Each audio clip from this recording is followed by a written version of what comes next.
So we have a massive NBA trade. Donovan Mitchell has been traded for the Cavs, and they now have one of the best young backcourts in the league and one of the best young front courts in the league. So the trade was Donovan Mitchell to the Cavs for Lauri Markkanen, Ochai Agbaji, Colin Sexton, 3 first-round picks unprotected, and 2 pick swaps. And Sham said that Sexton is signing a 4-year, $72 million contract with the Jazz.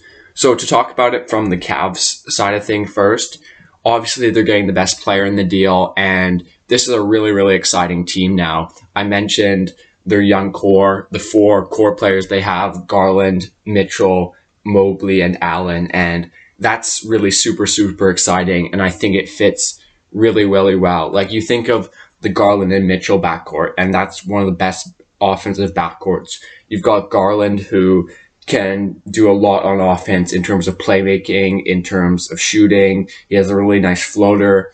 And then you have Mitchell, who I think brings a bit more athleticism and is more of a guy who's going to get threes and who's going to get dunks. And I think that fits really, really well offensively because they can both play off each other. Mitchell can play off the ball. Garland can play off the ball. Mitchell can attack the rim really well. Garland's really good in pick and roll. So I think that fits really, really well as a backcourt offensively. To add on to that, you also have Allen and Mobley, who are both good lob threats, especially Allen. Mobley, who can do a little passing. And I think that's just going to amplify Mitchell's athleticism. And I think it's a really, really good balance. More about Donovan Mitchell offensively. I mean, you think they had LeVert, and I think Mitchell, they want to do some similar things with that, where sometimes they just let him isolate and sometimes he's a part of the offense. And I think Donovan Mitchell can do that really well.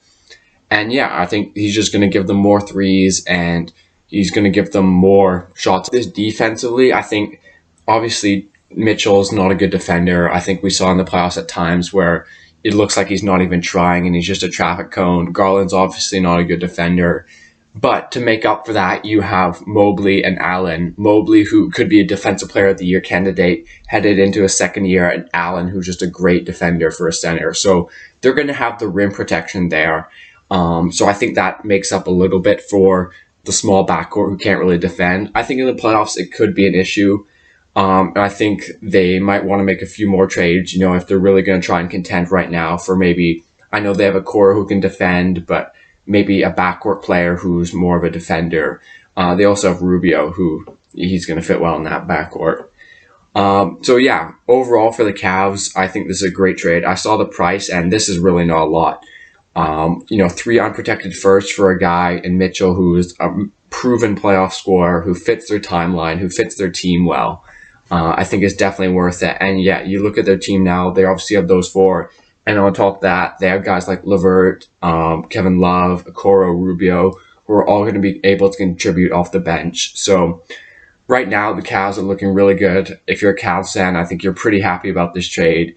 I think the only potential struggle would be on defense. And obviously, they don't have a ton of wings, giving up Lauri Markkanen and Agbaji in this trade. But yeah, great trade for the Cavs. For the Jazz side of things, I mean, I can only assume that they really like Colin Sexton.